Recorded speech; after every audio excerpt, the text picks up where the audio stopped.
For anybody who may have kids in the Horizon School Division, this video may be important to you. So we received an email that was the COVID measures update, and it was from the secretary of a school that our stepson attends. And this COVID measures update includes 7 sections. Those sections are number 1 is a COVID letter to parents from Wilco Tymons, the superintendent of Horizon. Number 2 is the AHS COVID immunization program. Number 3 is the AHS daily symptoms checklist that you should be doing and that the school staff will be doing. Number 4 is a parent guide to the school year from Horizon. Number 5 is a school year plan, a 22-page booklet by the government of Alberta on the school year plan. Number 6 is a return to school letter for parents by Dina Hinshaw herself. And number 7 is the health guidance for respiratory illness from AHS. By the way, I thought it was a pandemic, but now it's admittedly just a respiratory illness, kind of like the flu. Just saying. So this is the whole package, all 7 sections.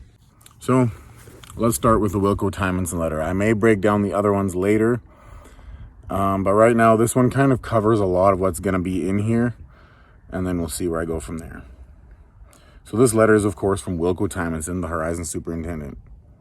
And he begins by telling us that on August 13th, 2021, the Minister of Education and Dina Hinshaw released their public health guidelines for schools a few days ahead of the Alberta government's announcement that the lifting of restrictions would be delayed 6 weeks. Now, to reduce the spread of COVID, as they call it, the schools will be falling in step directly with AHS respiratory illness guide. Oh, but I thought it was a pandemic again. And the Alberta government's school year plan. Does that sound comforting to you?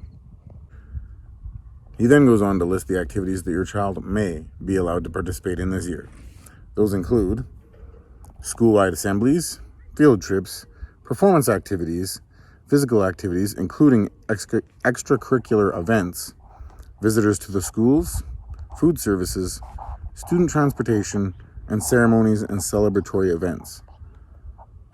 But remember, he says may. These may continue throughout the school year. While many activities aren't restricted right now, he says, some are, according to provincial guidelines, of course. So, to start the year, guess what? A, you are expected to screen your child for symptoms daily. The school staff will do the same every day to your child from the beginning of the school year. B, schools will be using Appendix B from the AHS Respiratory Illness Guide. Once again, I thought this was a pandemic. Here is Appendix B.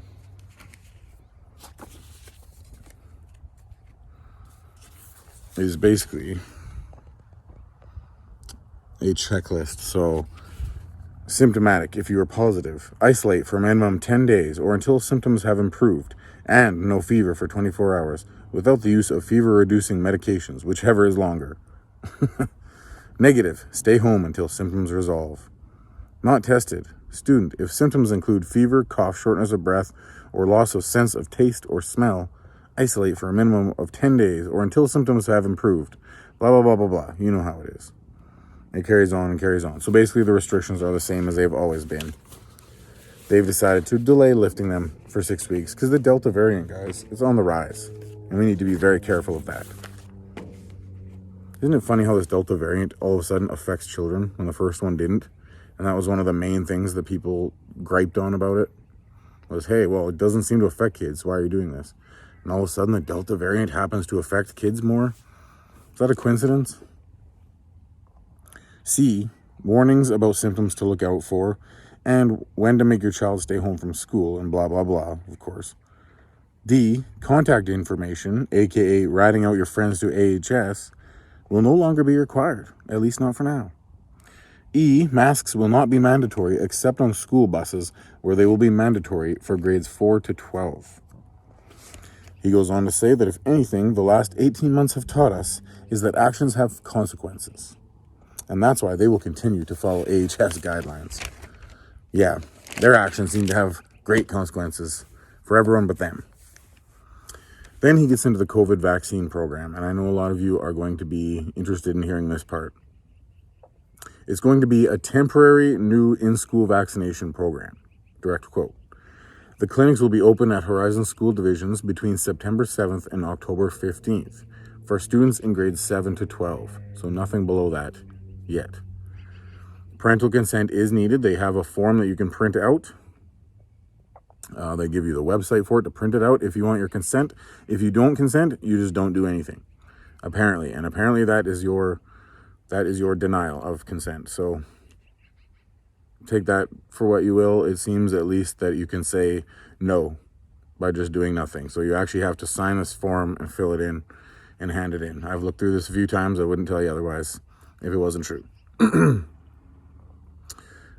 They also say that parents will be notified by email or by letter or whatever that their kid will bring home when the clinics will be available at the schools their children are attending. So you will be aware of when these clinics arrive. And then I guess, if you wanted, you could pull your kids out for the day or whatever, or for the couple days, or just warn them about the dangers, or maybe you want them to get vaccinated. That's completely up to you. We just want freedom of choice, and that includes the choice to be vaccinated if you so choose. We just ask that you defend our freedom of choice when the government keeps telling us that we don't have any anymore, that we have to get this vaccination. Just please remember that. They then admit at the end that AHS could very well institute masks again, and they will follow the protocol exactly as they're told by AHS. AHS literally dominates this entire booklet. They're half the booklet. Dina Hinshaw, it's all about, even the beginning of his letter is about, Dina Hinshaw worked with the Minister of Education to develop this plan and blah, blah, blah. What, she's the patron saint of health all of a sudden? Like, who is this Dina Hinshaw? Just ask yourself, who is she and where did she come from?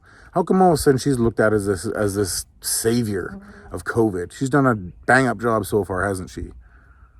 Trying to force vaccinations on everybody. Like, guys, I know this is getting scary.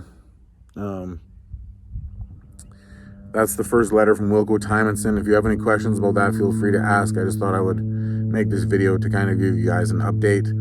I will be continuing with the other packages, especially the school year plan for sure. It's a big, long 22-page Alberta government response, and I want you guys to know about that, and I want to know about that as well. So I hope you found this a little bit helpful. There is some good news in there, I guess. Vaccinations, without your consent, they will not be able to give their kids those vaccinations. You will be warned ahead of time when the clinics are going to be at the school, so you can do as you so wish with that information. So, good luck out there, guys. I know it's tough. I hope I see you on Saturday at the rally. We can stick together. We can do this.